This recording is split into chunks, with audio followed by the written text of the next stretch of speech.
Hi, I'm Bob.Woolverton, your Northwest Realty Advisor. Today, we're going to talk about 6 steps that you can take that are easy to do and relatively inexpensive that'll help sell your home faster and potentially for more money.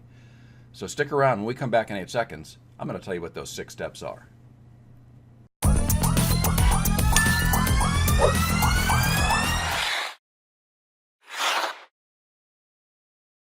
Okay, so here's our 6 steps on the things that you can do that'll help sell your home faster and potentially for more money. Number 1, make those repairs that you've been deferring for a long time. Maybe you've got some broken shingles on the roof. Maybe you've got some failed caulking. Maybe you've got some failed siding pieces or whatever it is, or on the inside. Maybe you've had a leak somewhere and there's still a water stain. These sorts of repairs you need to make. You've probably grown accustomed to them and just taken for granted because you walk by it every day and don't really even notice it anymore. But a new person coming through your home is going to spot it in an instant, and it's going to detract from the value of your home. So go around your home, inside and outside, and any of those repairs that you've been putting off to a future date, now's the future date. Number 2, finish your projects. Men, especially DIYers, I see this in men all the time. Women are much better at finishing their projects. Men, we get to 90–95%, and sometimes we get distracted.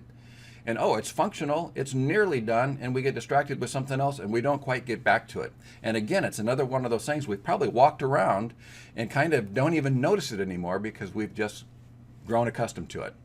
I guarantee you, when a buyer comes in, they're going to notice it too. And if you're not sure which unfinished projects you have at your home that are 90–95% done, I've been married long enough, I can tell you, your spouse knows what they are and she can list them off the top of her head in the blink of an eye. So if you're in doubt, just ask your spouse. She'll point those out to you. Number 3, you got to create curb appeal. That is something that hasn't changed over the decades whatsoever. But it's even more important, not just for when the potential buyer shows up to your house. We've got to capture that curb appeal in photographs now because the online appeal of your home is the new curb appeal.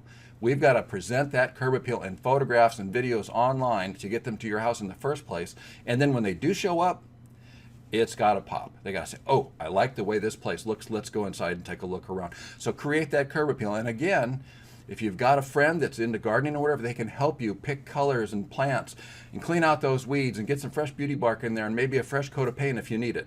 Those are the sorts of things that'll help you create curb appeal on your home. Number 4, you got to declutter. We all love our stuff. We've been accumulating stuff for decades. But we've got to declutter. I'm sure whoever's living room this was, they love everything that's in this living room. But a buyer's going to come in and think, there's not even enough room in here for me, much less my stuff. Now, your living room probably doesn't look as cluttered as this. But the reality of it is we've got a lot of stuff. If you go to a new construction site and see a model home that's been staged, there's just enough furniture in there to give you the idea of what it should be without all the additional clutter. It makes the space look bigger, it makes the space look cleaner, and people can visualize their own stuff in that space. So you have to go through and declutter. Now, when you've done that, step number 5, declutter some more. You're not done yet, because I guarantee you, you're going to move anyway.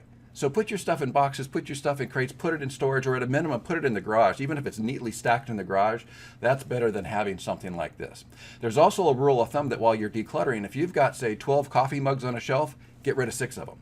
If you've got 12 plates on a shelf, get rid of 6 of them. Cut all the numbers in half so that your shelves, your closets, your china cabinet, things like that start looking more like this rather than something that's crammed full to capacity. And number 6, upgrade your lighting. When buyers come through, you don't want to take them through a time warp of the past through old, dated fixtures. You can find economically priced light fixtures at the local home improvement store, and it's an easy fix to do that can be relatively inexpensive, and it won't make your buyer walk through a time warp. So upgrade those light fixtures.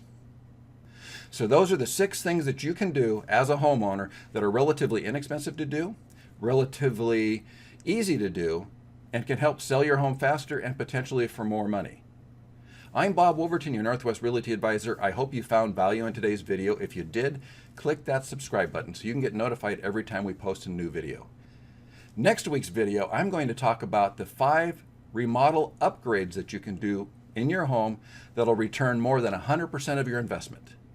And I'm going to talk about those next week. So click that subscribe button. You'll get notified when I post that video next week.